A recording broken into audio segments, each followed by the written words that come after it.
Hello friends and welcome to the Little Woman podcast. Today I am going to do something a little different. I'll be reading one of Louisa's pot boiler stories. I actually read this one for the first time last Halloween. It is called Lost in a Pyramid or The Mummy's Curse. This story was originally published in Frank Leslie's New World magazine in 1869. And Louisa published it under her initials, LMA.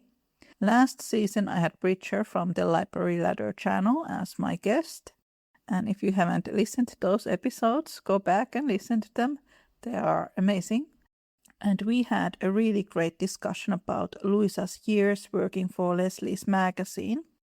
She wrote so-called penny novels, also known as penny dreadfuls. These were cheap, thrilling tales with a wide readership, but typically one person would buy the magazine and then read the stories aloud to a group of friends.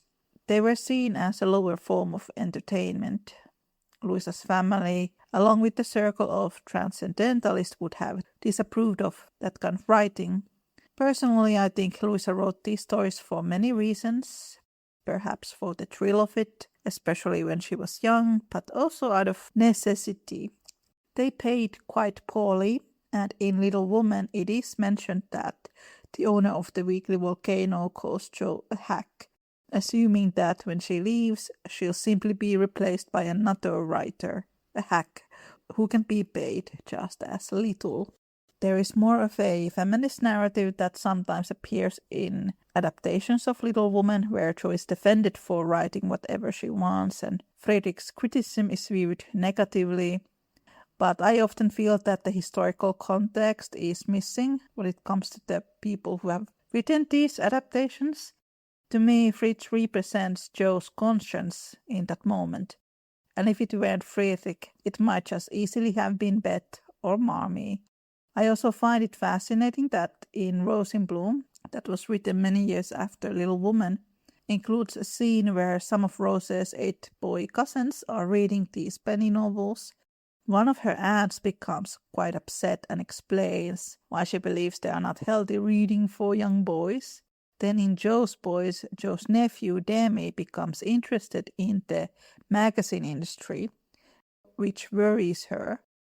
It is interesting to see how Louisa's perspective seems to shift so dramatically when it comes to penny novels. Nevertheless, I think The Mummy's Curse is quite entertaining, though the moral atmosphere in the Victorian era was certainly much stricter than it is today. I will read you the story first and then share my thoughts afterward. Also, who else is excited that there is a new Mummy movie coming up with Brendan Fraser and Rachel Weisz returning to their roles? I definitely had a fangirl moment when I heard that news. Before we get into it, I'd love to quickly mention my new adult coloring book. I recently published my very first one. Some of you might know that when I am not working on this podcast, I work as an illustrator. All of the illustrations in this book were created during the pandemic, when I was spending a lot of time at home. It features cozy landscapes, fireplaces, autumn cottages, winter treats, cats under blankets, deer in the woods, and boats pulled up along the shore. Everything has a warm, rustic feel, very much inspired by Little Woman and my love for it. I think the more artistic listeners of this podcast might really enjoy it. I will leave a link to the description. It is called the Cozy Cottagecore Coloring Book. And now, this is the Little Woman podcast, Lost in Pyramid, also known as The Mummy's Curse, Louisa May Alcott's try on Egyptian horror.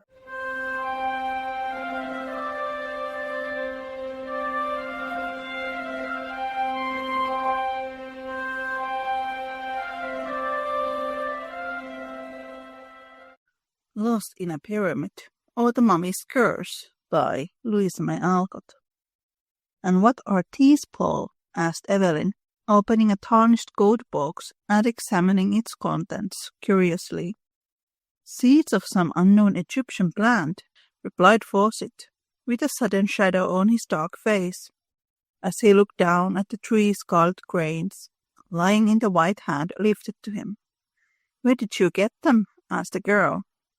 "That is a weird story, which will only haunt you if I tell it," said Fawcett, with an absent expression that strongly excited the girl's curiosity.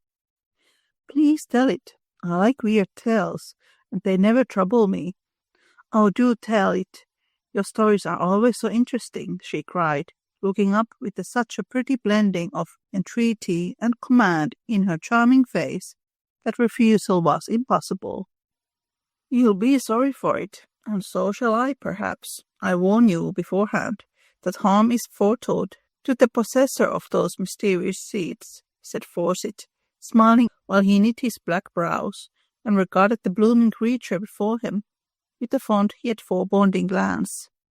"Tell on, I'm not afraid of these pretty atoms," she answered with an imperious nod. "To hear is to obey. Let me read the facts, and then I will begin," returned Fawcett, pacing to and fro with the far-off look of one who turns the pages of the past.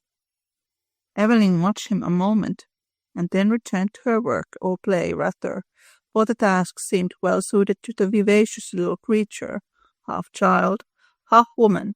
"While in Egypt," commenced Fawcett slowly, "I went one day with my guide and Professor Niles to explore the Cheops. Niles had a mania for antiques of all sorts, and forgot time, danger, and fatigue in the ardor of his pursuit. We rummaged up and down the narrow passages half choked with dust and close air, reading inscriptions on the walls, stumbling over shattered mummy cases, or coming face to face with some shriveled specimen perched like a hobgoblin on the little shelves where the dead used to be stowed away for ages. I was desperately tired after a few hours of it, and begged the professor to return, but he was bent on exploring certain places, and would not desist.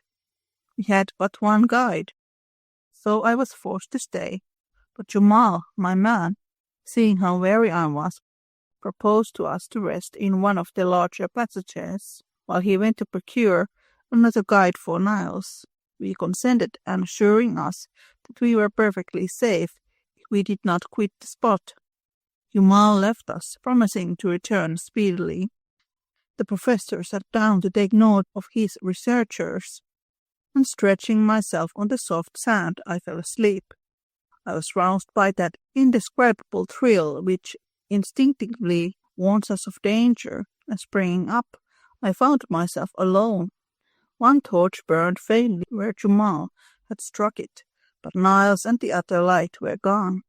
A dreadful sense of loneliness oppressed me for a moment. Then I collected myself and looked well about me. A bit of paper was pinned to my hat, which lay near me, and on it, in the professor's writings, were these words. I have gone back a little to refresh my memory on certain points. Don't follow me till Jamal comes. I can find my way back to you, for I have a clue. Sleep well, and dream gloriously of the pharaohs. N.N. I laughed at first over the old enthusiast, then felt anxious, then restless, and finally resolved to follow him, for I discovered a strong cord fastened to fallen stone, and knew that this was the clue he spoke of, leaving a line for Jamal. I took my torch and retraced my steps, following the cord along the winding ways. I often shouted, but received no reply, and pressed on, hoping at each turn to see the old man poring over some musty relic of antiquity. Suddenly the cord ended, and lowering my torch, I saw that the footsteps had gone on. Rash fellow, he'll lose himself. To a certainty, I thought, really alarmed now. As I paused, a faint call reached me, and I answered it. Waited, shouted again, and still fainter echo replied. Niles was evidently going on, misled by the reverberations of the low passages. No time was to be lost, and forgetting myself, I stuck my torch in the deep sand to guide me back to the clue, and ran down the straight path before me, whooping like a madman as I went. I did not mean to lose sight of the light, but in my eagerness to find Niles, I turned from the main passage and, guided by his voice, hastened on. His torch soon gladdened my eyes, and the clutch of his trembling hands told me what agony he had suffered. "Let us get out of this horrible place at once," he said, wiping the great drops of his forehead. "Come, we are not far from the clue. I can soon reach it, and then we are safe." But as I spoke, a chill passed over me, for a perfect labyrinth of narrow paths lay before us.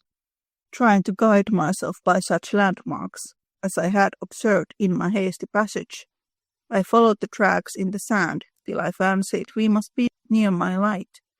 No glimmer appeared, however, and kneeling down to examine the footprints nearer, I discovered to my dismay that I had been following the wrong ones, for among those marked by deep boot heel were prints of bare feet. We had had no guide there, and Jamal wore sandals. Rising, I confronted Niles with the one despairing word, "Lost," as I pointed from the treacherous sand, fast waning light.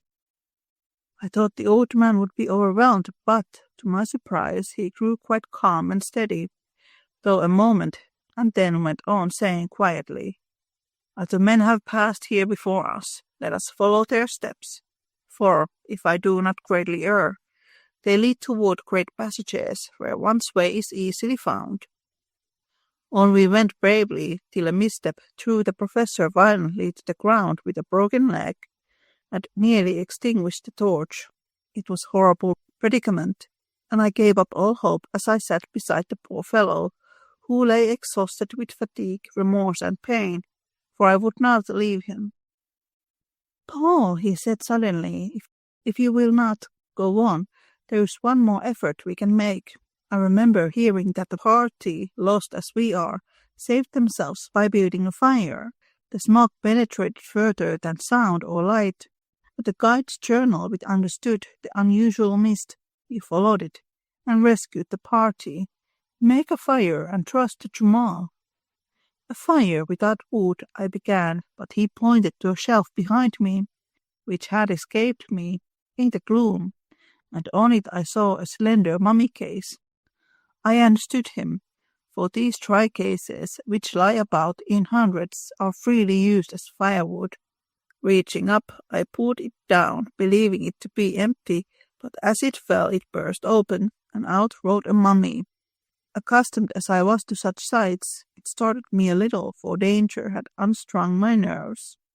Laying the little brown chrysalis aside, I smashed the case, lit the pile with my torch, and soon a light cloud of smoke drifted down the 3 passages which diverged from the cell-like place where we had paused. While busied with the fire, Niles, forgetful of pain and peril, had dragged the mummy nearer and was examining it with the interest of a man whose ruling passion was strong even in death. "Come and help me unroll this. I have always longed to be the first to see and secure the curious treasures put away among the folds of these uncanny winding sheets.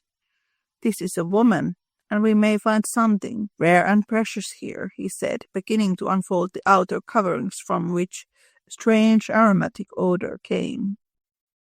Reluctantly I obeyed, for to me there was something sacred in the bones of this unknown woman. But to beguile the time and amuse the poor fellow, I lent a hand, wondering as I worked if this dark, ugly thing had ever been a lovely, soft-eyed Egyptian girl from the fibrous folds of the which half intoxicated us with their potent breath, antique coins, and a curious jewel or two, which Niles eagerly examined. All the bandages but one were cut off at last, and a small head laid bare, round which still hung great plaits. What had once been luxuriant hair, the shriveled hands were folded on the breast, and clasped in them lay that gold box. "Oh," cried Evelyn, dropping it from her rosy palm with a shudder. "Nay, don't reject the poor little mummy's treasure. I never have quite forgiven myself for stealing it, or for burning her," said Fawcett, penning rapidly, as if the recollection of that experience lent energy to his hand. "Burning her? "Oh, Paul, what do you mean?" asked the girl, sitting up with a face full of excitement. "I'll tell you, while busy with Madame la Mamie. Our fire had burned low, for the dry case went like tinder. A faint, far-off sound made our hearts leap, and Miles cried out, 'Pile on the wood! Jumal is tracking us. Don't let the smoke fail now, or we are lost.' 'There is no more wood. The case was very small, and is all gone,' I answered, tearing off such of my garments as would burn readily, and piling them upon the embers. Miles did the same, but the light fabrics were quickly consumed and made no smoke. 'Burn that,' commanded the professor, pointing to the mummy. I hesitated a moment. Again came the faint echo of a horn. Life was dear to me. A few dry bones might save us, and I obeyed him in silence. A dull blaze sprang up, and a heavy smoke rose from the burning mummy, running in volumes through the low passages, and threatening to suffocate us with its fragrant mist. My brain grew dizzy. The light danced before my eyes. Strange phantoms seemed to people in the air, and in the act of asking Miles why he gasped and looked so pale, I lost consciousness. Evelyn drew a long breath and put away the scented toys from her lap, as if their odor oppressed her. Fawcett's swarthy face was all aglow with the excitement of his story, and his black eyes glittered as he added with a quick laugh, "That is all. Jumal found and got us out, and we both forswore pyramids for the rest of our days." "But the box? How came you to keep it?" asked Evelyn, eyeing it askance, as it lay gleaming in a streak of sunshine. "Oh, I brought it away as a souvenir, and Miles kept the other trinkets." "But you said harm was foretold to the professor of those scarlet seeds," persisted the girl, whose fancy was excited by the tale, and who fancied all was not told. "Among his spoils Miles found a bit of parchment, which he deciphered, and this inscription said that the mummy we had so ungallantly burned was that of a famous sorceress, who bequeathed her curse whoever should disturb her rest. Of course, I don't believe that curse has anything to do with it, but it's a fact that Miles never prospered from that day. He says it's because he has never recovered from the fall and fright, and I dare say it is so, but I sometimes wonder if I am to share the curse, for I have a vein of superstition in me, and the poor little mummy haunts my dreams still." A long silence followed these words. Paul painted mechanically, and Evelyn lay regarding him with a thoughtful face. But gloomy fancies were as foreign to her nature as shadows are to noonday, and presently she laughed a cheery laugh, saying as she took up the box again, "Why don't you plant them, and see what wondrous flowers they will bear?" "I doubt if they would bear anything after lying in a mummy's hand for centuries," replied Fawcett gravely. "Let me plant them and try. You know wheat has sprouted and grown that was taken from a mummy's coffin. Why should not these pretty seeds? I should so like to watch them grow. May I, Paul?" "No, I'd rather leave that experiment untried. I have a queer feeling about the matter, and don't want to meddle myself or let anyone I love meddle with these seeds. They may be some horrible poison, or possess some evil power, for the sorceress evidently valued them, since she clutched them fast even in her tomb. Now you are foolishly superstitious, and I laugh at you. Be generous. Give me one seed, just to learn if it will grow. See, I'll pay for it." And Evelyn, who now stood beside him, dropped a kiss on his forehead as she made her request with the most engaging air. But Fawcett would not yield. He smiled and returned the embrace with lover-like warmth, then flung the seeds into the fire and gave her back the golden box, saying tenderly, "My darling, I'll fill it with diamonds or bonbons if you please, but I will not let you play with that witch's spells. You have enough of your own. So forget the pretty seed and see what a light of the harem I made of you." Evelyn frowned and smiled, and presently the lovers were out in the spring sunshine, reveling in their own happy hopes, untroubled by one foreboding fear. "I have a little surprise for you, love," said Fawcett, as he greeted his cousin 3 months later. "How pale you are, and how thin you grow. All this bridal bustle is too much for you, Evelyn," he said with fond anxiety as he watched the strange pallor of her face and pressed the waist-bill hand on his. "I am so tired," she said, and leaned her head wearily on her lover's breast. "Neither sleep, food, nor air gives me strength, and a curious mist seems to cloud my mind at times. Mamma says it is the heat, but I shiver even in the sun, while at night I burn with fever. Paul dear, I'm glad you are going to take me away to lead a quiet, happy life with you, but I am afraid it will be a very short one." "My fanciful little wife, you are tired and nervous with all this worry, but a few weeks of rest in the country will give us back our blooming Eve again. Have you no curiosity to learn my surprise?" he asked to change her thoughts.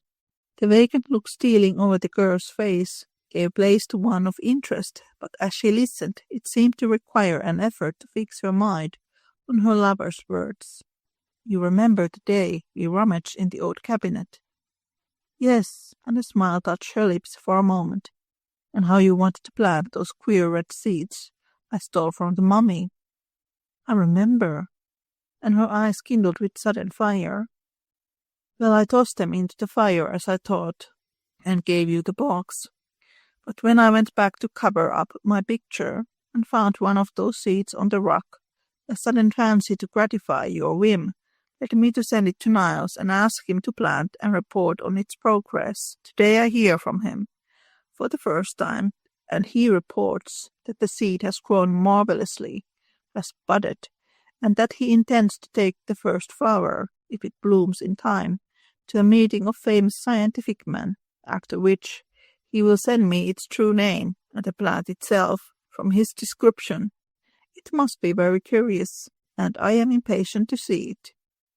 "You need not wait. I can show you the flower in its bloom," and Evelyn beckoned, a Meshante smile so long a stranger to her lips. Much amazed, Fawcett followed her to her own little boudoir, and there, standing in the sunshine, was the unknown plant. Almost frank in their luxuriance were the vivid green leaves on the slender purple stems, and rising from the midst, one ghostly white flower shaped like the head of a hooded snake, with scarlet stamens like forked tongues, and on the petals glittered spots like dew. "A strange, uncanny flower. Has it any odor?" asked Fawcett, bending to examine it, and forgetting in his interest to ask how it came there. "None, and that disappoints me. I am so fond of perfumes," answered the girl, caressing the green leaves which trembled at her touch, while the purple stems deepened their tint. "Now tell me about it," said Fawcett after standing silent for several minutes. "I have been before you and secured one of the seeds, for 2 fell on the rock. I planted it under glass in the richest soil I could find, watered it faithfully, and was amazed at the rapidity with which it grew when once it appeared above the earth. I told no one, for I meant to surprise you with it. But this bud has been so long in blooming, I have had to wait. It is a good omen that it blossoms today, and as it is nearly white, I mean to wear it, for I have learned to love it, having been my pet for so long. I would not wear it, for, in spite of its innocent color, it is an evil-looking plant, with its adder's tongue and unnatural dew. Wait till Niles tells us what it is, and then pet it if it is harmless. Perhaps my sorceress cherished it for some symbolic beauty. Those old Egyptians were full of fancies. It was very sly of you to turn the tables on me in this way, but I forgive you, since in a few hours I shall chain this mysterious hat forever. How cold it is! Come out into the garden and get some warmth and color for tonight, my love." But when night came, no one could reproach the girl with her pallor, for she glowed like a pomegranate flower. Her eyes were full of fire, her lips scarlet, and all her old vivacity seemed to have returned. A more brilliant bride never blushed under a misty veil, and when her lover saw her, he was absolutely startled by the almost unearthly beauty which transformed the pale, languid creature of the morning into this radiant woman. They were married, and if love, many blessings, and all good gifts lavish showered upon them could make them happy, then this young pair were truly blessed. But even in the rapture of the moment that made her his, for Sid observed how icy cold was the little hand he held, how feverish the deep color on the soft cheek he kissed, and what a strange fire burned in the tender eyes that looked so wistfully at him. Blithe and beautiful as a spirit, the smiling bride played her part in all the festivities of that long evening, and when at last light, life, and color began to fade, the loving eyes that watched her thought it put the natural weariness of the hour. As the last guest departed, Fawcett was met by a servant who gave him a letter marked "Haste." Tearing it open, he read these lines from a friend of the professor's. "Dear Sir, poor Niles died suddenly 2 days ago, while at the scientific club, and his last words were, 'Tell poor Fawcett to beware of the mummy's curse, for this fatal flower has killed me.' The circumstances of his death were so peculiar that I add them as a sequel to this message. For several months, as he told us, he had been watching an unknown plant, and that evening he brought us the flower to examine. Other matters of interest absorbed us till a late hour, and the plant was forgotten. The professor wore it in his buttonhole, a strange white serpent-headed blossom with pale glittering spots, which slowly changed to a glittering scarlet, till the leaves looked as if sprinkled with blood. It was observed that instead of the pallor and feebleness which had recently come over him, that the professor was unusually animated and seemed in an almost unnatural state of high spirits. Near the close of the meeting, in the midst of a lively discussion, he suddenly dropped as if smitten with apoplexy. He was conveyed home insensible, and after one lucid interval in which he gave me the message I have recorded above, he died in a great agony, raving of mummies, pyramids, serpents, and some fatal curse which had fallen upon him. After his death, livid scarlet spots, like those on the flower, appeared upon his skin, and he shivered like a withered leaf. At my desire, the mysterious plant was examined, and pronounced by the best authority one of the most deadly poisons known to the Egyptian sorcerers. The plant slowly absorbs the vitality of whoever cultivates it, and the blossom, worn for 2 or 3 hours, produces either madness or death. Down dropped the paper from Fawcett's hand. He read no further, but hurried back into the room where he had left his young wife. As if worn out with fatigue, she had thrown herself upon a couch and lay there motionless, her face half hidden by the light folds of the veil which had blown over it. "Evelyn, my dearest, wake up and answer me. Did you wear that strange flower today?" whispered Fawcett, putting the misty screen away. There was no need for her to answer, for there, gleaming spectrally on her bosom, was the evil blossom, its white petals spotted now with flecks of scarlet, vivid as drops of newly spilled blood. But the unhappy bridegroom scarcely saw it, for the face above it appalled him by its utter vacancy. Drawn and pallid, as if with some wasting malady, the young face so lovely an hour ago lay before him aged and blighted by the baleful influence of the plant which had drunk up her life. No recognition in the eyes, no word upon the lips, no motion of the hand, only the faint breath, the fluttering pulse, and wide-opened eyes betrayed that she was alive. Alas for the young wife! Superstitious fear, at which she had smiled, had proved true. The curse that had bided its time for ages was fulfilled at last, and her own hand wrecked her happiness for ever. Death in life was her doom, and for years Fawcett secluded himself content with a pathetic devotion to pale ghost, who never, by word or look, could thank him for the love that outlived even such a fate as this. The end. That was the story, Lost in a Pyramid. Ancient Egypt was something that Victorians were fascinated by. Egyptology as an academic scientific field began in the early Victorian era, and its widespread Egyptomania, a fascination with ancient artifacts, mummies, and elite Nile tourism, that had a lot to do with colonization and British expansion, which of course also had some very negative consequences as well. Egyptology led ancient Egypt becoming a topic of interest for the writers of paranormal horror in the Victorian times. During the Victorian era, which saw the rise of Egyptology as an academic discipline, new audiences were introduced to occult Egypt through works of adventure fiction and romanticized news reports.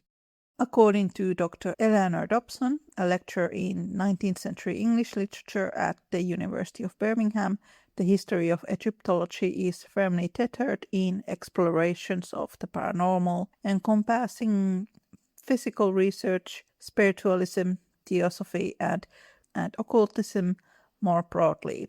In the 19th and 20th centuries, Egyptology and the paranormal became twin interests.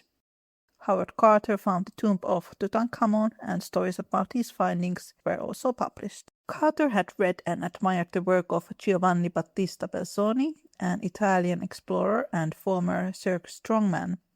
Belzoni, in his 1820 account, narratives of the operations and recent discoveries within the pyramids, temples, tombs, and excavations in Egypt and Nubia, related being surrounded by bodies, by heaps of mummies in all directions, which, previous to his being accustomed to the sight, impressed him with horror. The blackness of the wall, the faint light given by the candles or torches for want of air, the different objects that surrounded him seeming to converse with each other, and the Arabs with candles and torches in their hands, naked and covered with dust, themselves resembling living mummies. It absolutely formed a scene that cannot be described. Belzoni was a performer, previously making a living out of entertaining crowds with impressive feats of strength, and we can read a bit to thrill an audience equally in accounts such as the above. In the season 6 of the Little Woman podcast, Pritchard and I chatted about the chapter Literary Lessons, where Jo writes her first novel, which is not Little Woman. The book doesn't mention what the name of Jo's first novel is, but the chapter Jo attends to a lecture about ancient Egypt and pyramids, which is really interesting. There is even a reference to Belzoni, which is quite funny. So we see both Jo and Louisa May Alcott being inspired by ancient Egypt and pyramids, which is quite lovely. Now, when it comes to this story, it is very spooky and also quite a sad story. It doesn't have a happy ending. I swear to you, this plotline with a poisonous flower that kills people who smell the scent, I think I have seen that in an episode of CSI, the original one. The one that takes place in Vegas. I'm pretty sure it was one of the miniature killer episodes. The plant was the reason why people died suddenly, and it was brought by the miniature killer. That was probably the major plotline I kept thinking about after reading this. It reminded me of that episode. I think this story is fascinatingly eerie. The protagonist is haunted by his experience in Egypt, and then these seeds grow into flowers and they end up killing his fiancée and his friend. I would have liked to know what happened to him. Did he return to Egypt to look for revenge? Did he go mad and destroy the flowers and the seeds? Readers are left in the dark. This is the second Louisa May Alcott story I have read that has a cousin marriage. The other one, of course, is Rose in Bloom.